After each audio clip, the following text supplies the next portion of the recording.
This is going to be a good show today, and we're going to talk about the Pope's visit, and just the perversion of Christian teaching in regard specifically to the out-of-control immigration in Europe right now. Sandy Rios in the morning. Sandy Rios in the morning. On AFR Talk. The clock is ticking in Hungary for scores of migrants who hope to cross this EU nation for richer destinations further west. Come Tuesday, tough new rules go into effect, giving Hungarian authorities the power to arrest and jail anyone caught trying to enter from the Serbian border undetected. So crowds of migrants are now trying other routes through the Balkans, ahead of the right-wing government's new policy that's just hours away. We must be fast, and we don't know what happened to us.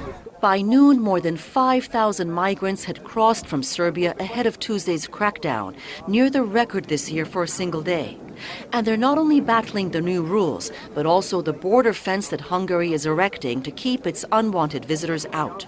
David Miliband, chief of the International Rescue Committee, says Europe needs a bold response, but says fences aren't the answer. Some of the scenes we've seen have been shameful for Europe. No one should believe that fences are going to keep people out. Fences will simply mean more ingenuity and more money for criminal gangs to get into Europe. But the fence is going up, while Germany and Austria impose their own border controls, creating fears of a backlog of desperate people who will be stuck in limbo. All right, Sandy Rios with you. That was a report from the BBC, kind of an update. We all know about this refugee crisis in Europe. We've talked about it a lot. We know that there are hundreds of thousands of people flooding across the borders, that Bavaria is overwhelmed, Hungary is overwhelmed.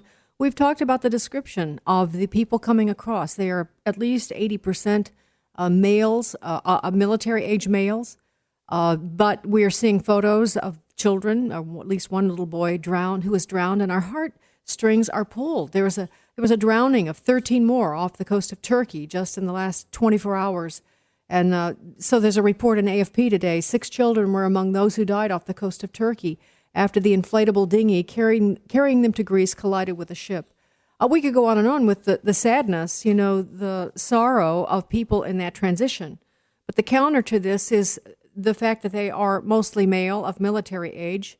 The counter is also that they are only 2% Christian, almost all Muslim.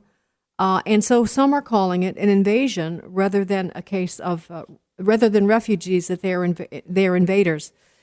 Interestingly enough, of course, the pressure is coming on the United States and Europe to take more and more of these refugees. The Pope is coming here this week. He's here right now in D.C., and he will be speaking for the Congress Thursday. It's very interesting. I could talk a whole show about the preparations here for the Pope coming. But the Pope has told Europe and is telling us that this refugee crisis is because of money. It's because of greed. And he is saying to European leaders, as well as he probably will say on Thursday to American leaders, we must take more. We must open our gates. We must welcome them with open arms. It is our Christian duty. And so I have to say, always a little taken aback by how my Catholic friends feel about the Pope. It's pretty stunning. I have, there's many of the leaders here in D.C. I think 6 of our presidential candidates are Roman Catholic. John Boehner's Roman Catholic, and this, he has said, is one of the highlights of his life. The deference to the Pope, regardless of his views, is really kind of amazing to me. And so the Pope is coming to speak to the Congress on Thursday. And on the issue of refugees, on the issue now John Kerry's telling us we need to take 200,000 of these so-called Syrian refugees. So how are we to feel about this? Remember, we had a caller last week from a girl who was from Tennessee who had converted to Christianity. She was Muslim. And she said, don't let them in. I remember that. And I asked her about that. I said, but you came to Christ here. She said, yes, but you can't. They're not your friends, basically. Well, Kelly Monroe Kullberg joins me this morning. Kelly has joined me before. You will recall, we talked about the flood of illegal immigrants into this country and the whole notion that, the whole wonderment about how Christians should feel about this, given our admonition to help the poor, to help the stranger, to feed the hungry, then how should we feel about this? Kelly is the founder of Veritas Forum. She's also the author of Finding God at Harvard, and she's also the founder of Evangelicals for Immigration. And she joins us this morning. Good morning, Kelly. Hi, Sandy. Thanks for having me. My pleasure.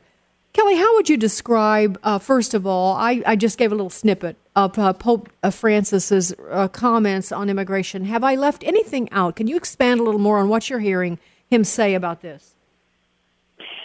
Well, he's, of course, known for his personal touch and as a loving pope and his care for the least of these.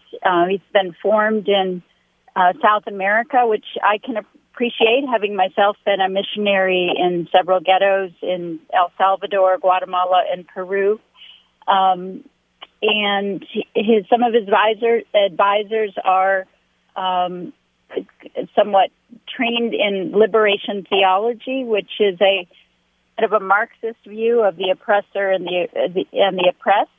And so he think in terms of resource redistribution, and does not, as often,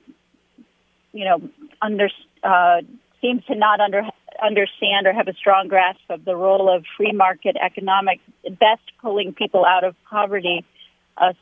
If you think of Acton's poverty cure from aid to enterprise, Pope Francis does not seem to understand that very well. But I think you've pretty much covered it. However, I would add that he has warned some in Europe that ISIS is likely to enter the stream of migration, and hopefully that's something that he'll also talk about in terms of wise welcome.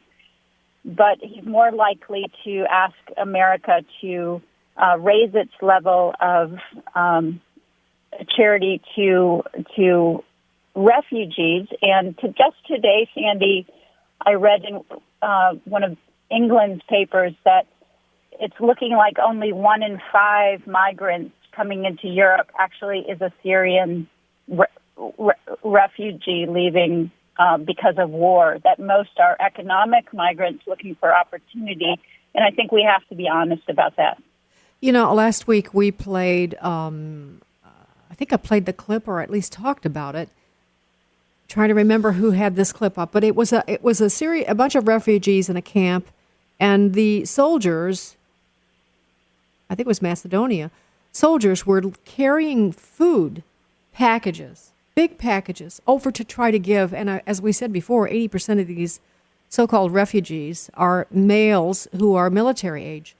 And they were trying to hand them these food products. And the men were just, how can I say, rude, obdurate. No, they wouldn't take that. No, they didn't want it. And so then the soldiers were just turning around and walking away, which kind of proves the point that Laszlo Kisrigo, I'm not sure I got that pronunciation right, one of the bishops of southern Hungary, said he disagrees with the Pope. He said this is an invasion, not a migrant crisis. He said that many of these people are just coming for economic reasons. Oh, that were the only problem we had, Kelly. I could interject that. But on Sunday, according to this article, this was in Breitbart last week, the Pope called on every Catholic parish across Europe to take in refugees.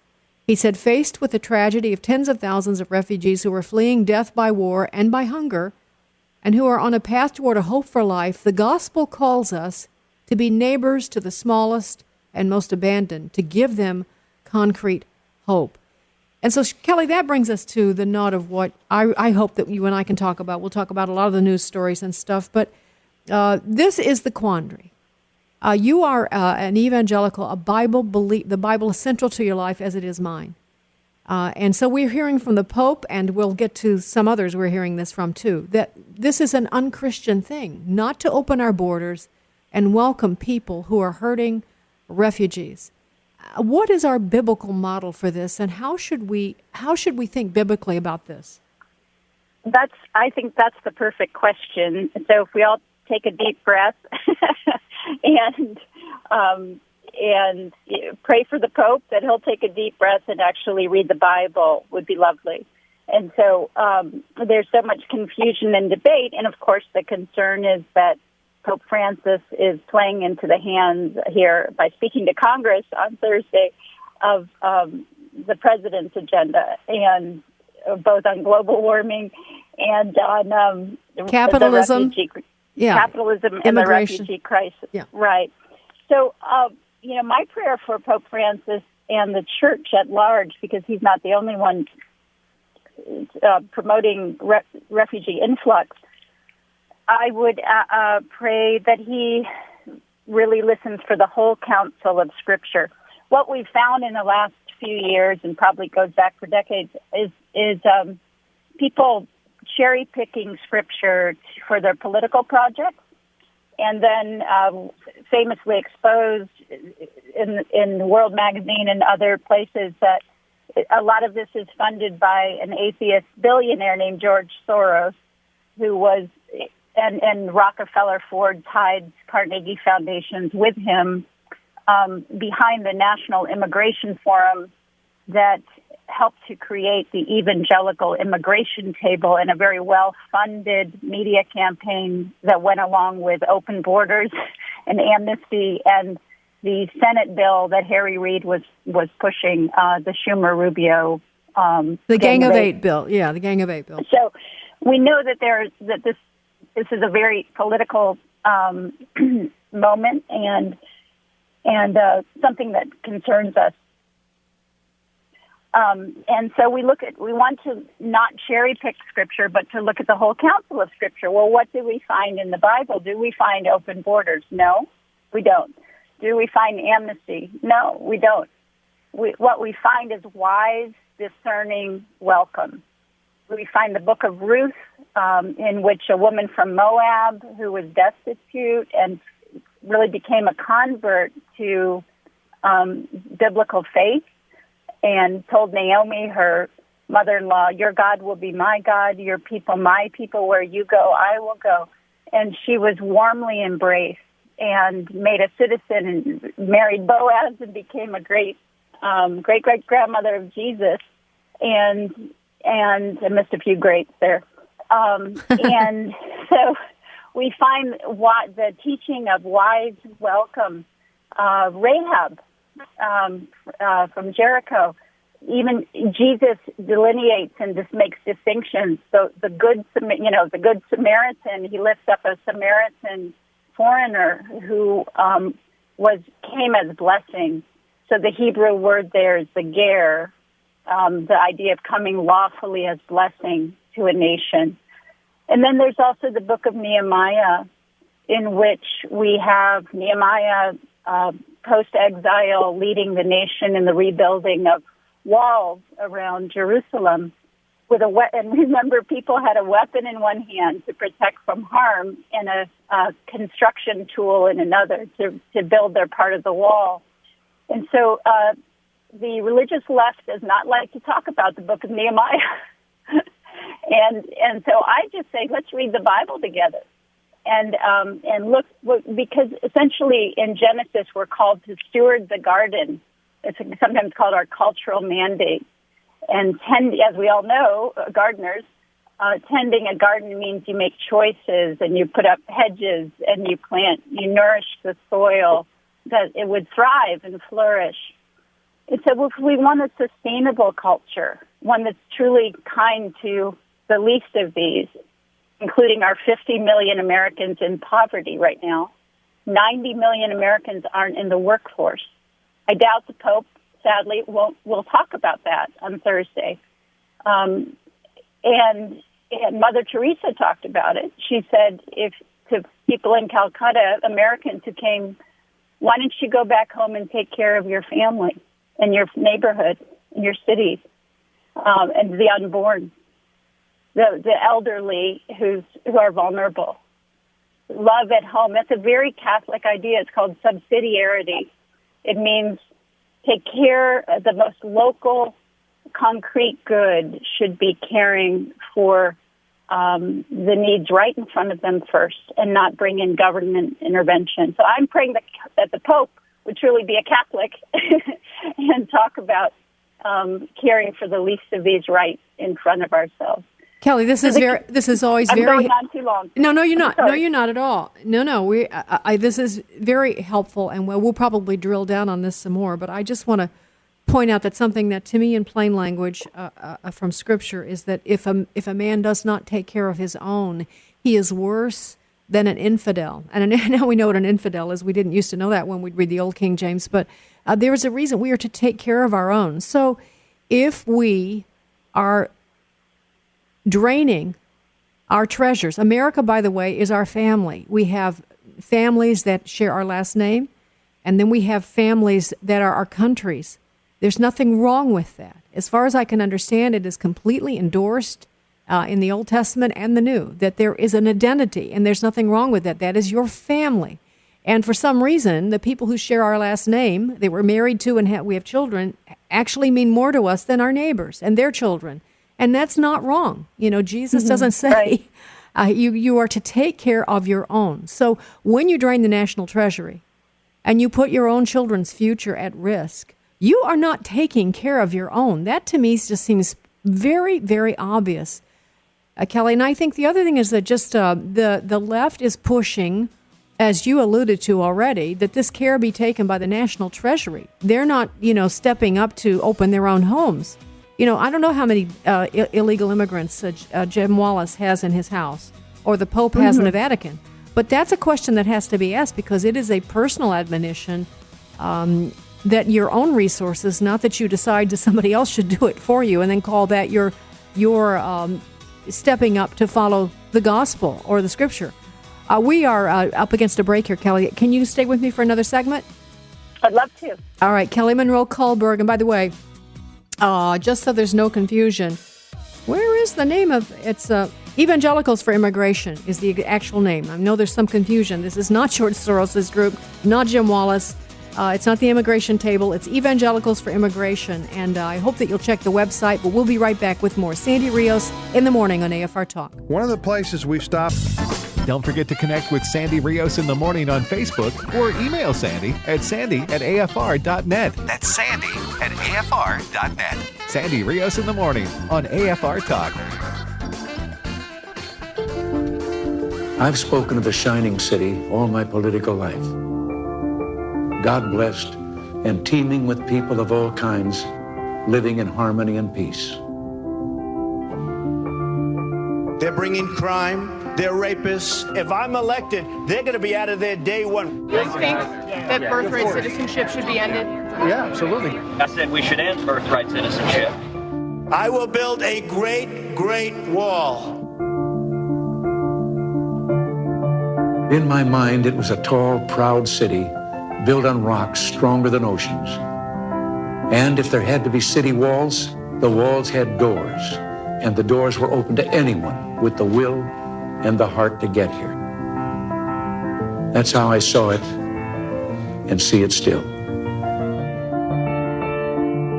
All right, that was an ad that was played during the debate last Wednesday, the Republican debate, in case you missed it, and it was sponsored by the Immigration Reform Group. The pressure on Congress and also on these presidential candidates to line up behind the position of the Pope and the left, the president, Jim Wallace, sojourners, the evangelical immigration table. They're pulling out all the stops. Trust me. Russell Moore had an article in the New York Times just yesterday. Have evangelicals who support Trump lost their values? And part of the case that he makes in his really actually pretty slanderous, it's a really a big hit on Donald Trump. But part of it is on immigration. He talks about Trump's position on immigration, which, of course, Russell Moore's part of this whole, as far as I'm concerned, evangelical left that is very misleading people about what the biblical teaching on immigration is. And that's why we're having a conversation with Kelly Monroe Kullberg. I need to correct myself because I left out a word, and it's important. The organization that Kelly founded, of which AFA is a part, is the Evangelicals for Biblical Immigration. Evangelicals for Biblical Immigration. And that's what we're all about here, is what does, in fact, the Bible say about this, because that is what we have to do, even if it's inconvenient, even if it does not line up with our personal views. And I'm talking to myself here, because I When I feel confusion about issues, honestly, the Bible is, if I can at all discern an issue from Scripture, I do that first, and I can take no other position than the one that lines up with Scripture. Kelly, again, is the founder of Veritas Forum and the author of Finding God at Harvard. This is not the first time we've talked. We've discussed many times the push to open our borders here in America by the left and by many Republican establishment leaders, including Jeb Bush, and we've had tremendous concerns about it. Kelly, let's go back, because some of the words, you talked about the story of Ruth, and that's a great story about how she was the kind of immigrant that seems to be embraced in Scripture, but there is a further distinction, as I understand it. There's like a separation between the strangers and the sojourners. Can you explain that? Well, I'd point people to a great short, easy to understand book by James Hoffmeier, Hoffmeier. He teaches Old Testament at Trinity Evangelical Divinity School, and has explained the four different words for sojourner and stranger and foreigner in Scripture. One of the words, ger, is the ones I mentioned, Ruth, Rahab, to be embraced. They come lawfully as blessing, something like a convert. And then there are and I can't recall exactly who the stranger and who sojourner is, to be treated kindly as a guest. And then a fourth, to be considered a danger, and we should, that's where you have a nation rebuilding walls, not just to protect from harm, but also to cultivate the good, like a garden. And that to the Lord, Jesus honored borders, and David, Moses, Abraham honored borders, that this idea of private property and sovereignty is a good thing.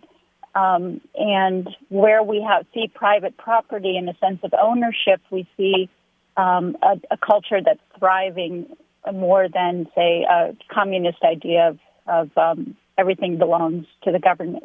So yeah, that only makes sense. Kelly, one of the biggest disappointments to me in the information I've been taking in, Jim Wallace, we know, honestly, has been, let's see, what word shall I choose? I think he's a rat. He is an infiltrator. He is an influencer. He's a dangerous person. I've gone back a long way covering Jim Wallace, and he came to Wheaton College. He was always advocating for homosexuality, for dialogue. Let's talk. And as far as I'm concerned, he's a very dangerous man. I'll just say it. And he's been a leader of this evangelical immigration table, and I think duped many evangelicals to signing on to their pledge. This has to do with immigration here in the United States. And using biblical principles to mislead people, because for whatever reason, our people don't seem to be able sometimes to be very discerning. Quoting Matthew, and I was hungry, and you didn't feed me. I was thirsty, and you gave me nothing to drink. And sort of putting a real guilt trip on people who claim to be Christians, who have some understanding and embracing of it.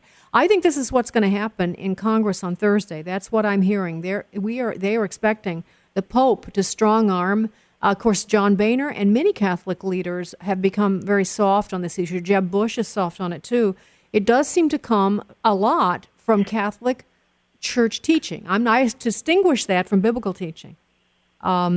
And there's some persuasion going on that opening our borders is the teaching of Christ. Now, you just distinguished that from Mother Teresa in our last segment. That was really interesting to me, Kelly. You called it subsidiarity? Subsidiarity. It's a Catholic teaching of having the simplest solution that's local, that would care for the needs of others. The classic example you stated, Sandy, is the family or the neighbor. So Jesus, caring about our neighbors. It's interesting that we would not care for our neighbors while feeling guilty about caring for people halfway around the world. With somebody else's money. With someone else's money. The Good Samaritan didn't use a government credit card. Yeah. The Good Samaritan helped someone out. God put in his path. So we are being manipulated. And let's just remind ourselves that the United States is already the largest donor to the humanitarian relief effort to assist Syrians who've been driven from their homes due to civil war and due to ISIS in Iraq and Syria. We've just hit $4.5 billion of aid for Syrian refugees since the war began 5 years ago. One of my questions is why didn't Obama and Europe do more to prevent the crisis in the first place? It's almost like they allow Islam to create the crisis, and then they allow Islam to exploit the aftermath by spreading Islam through migration, which Ann Corcoran has written about, called the Hijra. We need to understand this. The Islamic doctrine of immigration to spread Islam throughout the world, which is the end goal, is called the Hijra, Hijrah. They're told to go. So normally, the definition of refugee is someone who's persecuted because of their faith or their membership in a particular group, their race. In this case, the lines are blurred because most of the people coming are not the ones who are being persecuted. In fact, it's the Christians and Yazidis who are most persecuted by Islam. Why aren't these Christian groups standing up for Christians and other minorities in the Middle East? I don't understand their silence. What I've heard, I think, from perspectives and other courses is that a Christian is murdered by a Muslim every 5 minutes in the world. Where's the prophetic outcry from Jim Wallace and Sojourners? Why is it that 9 out of 10 so-called refugees Obama's bringing to America are Muslims? That's sort of ironic, isn't it? It is ironic since we know that, as you said in another way, Christianity is being purged from the Middle East, just purged, unbelievably purged. Egypt, Syria, the other countries, then they have no place to go because they would be the kind of refugee we could take in here and would assimilate in our culture. There's no question about that. You know, Kelly, you mentioned this, but I want to go into this a little bit more in the few minutes that we have. This was one of the most disappointing things to me in all the information that I've gone through here. All these organizations that are Christian organizations who are pushing for more so-called Syrian refugees to come here. And, of course, it's Catholics in Alliance for the Common Good, Christian Church, Disciples of Christ, Council for Christian Colleges and Universities. There's a long Franciscan Action Network. But on this list is World Relief, who used to be such a solid evangelical relief organization, but now they are receiving over $100 million from the Obama administration and their aid. And now that they're encouraging, oh, yes, we have to open our borders, they get paid per refugee. It pollutes. Right. It absolutely bastardizes their motives. And you can see that it renders them really emasculated in terms of their biblical understanding of what they're doing to their own country. Imagine funding a Christian organization to de-Christianize and Islamize America. Imagine taking that money. And when you take that money, federal money, as a Christian organization, that means you can't share the gospel with them, with people who are coming. I mean, you just can't make this up. So it hurts me personally because I was a volunteer missionary with World Relief in a garbage dump outside of San Salvador. And I took students from Harvard, and we helped to build small businesses and kind of reclaim this garbage dump that won an award. A lot of churches helped. World Relief, which is the humanitarian arm of National Association of Evangelicals, has closed that garbage dump that was beautifully reclaimed. 16 churches worked 3 years on in San Salvador, and other hard-fought victories in Central America. I don't know how many are still open. And in order to relocate and resettle people in the United States on the taxpayers' dollar, they're being funded. So one, that breaks up families. Two, that shuts the Lord is the Lord of all nations, not just the United States. And so these kingdom victories are being shut down. And tens of millions of dollars are going to world relief from I believe it's the State Department. The UN is picking who gets to go. Ann Corcoran, again, is the expert on this subject. But, and the president of World Relief, Stephen Bauman, is now saying, quote, "We've all been heartbroken by the images we've seen from Syria. We are calling on President Obama to increase our nation's refugee intake to 200,000. Yeah. How convenient. People. How convenient. That's exactly what John Kerry's saying, too. So I wonder, is Stephen Bauman taking in? Yeah. How many is he taking in? And Jim Wallace, how many are living with you? Yeah. And the Pope, how many have you taken into the Vatican and will take in? I've heard there's one family in the Vatican has been taken in. It's a Christian family. But so Thomas Sowell, who's an African-American sociologist, brilliant, Stanford, said that Europe has learned the hard way the unwise welcome of incompatible values. Why are we doing this to our culture and to our country? Islam is a deep ideology. It's not planning on converting. Yeah. It thinks we're the ones who will convert in the end. And I just think there's a lot of foolishness here for financial gain, and it needs to be called out like you're doing, Sandy. Thank you. Kelly, thank you. And let me just say, this article from Breitbart, Jim Wallace, progressive cleric, tortures Bible to promote intolerant Islam. It's a great article. Kelly's quoted in it, and we'll put this on our Facebook page as well. It'll give you something to share with your friends, and also just to kind of review some of the things we've been talking about today. Kelly Monroe Kohlberg, again, it's Evangelicals for Biblical Immigration.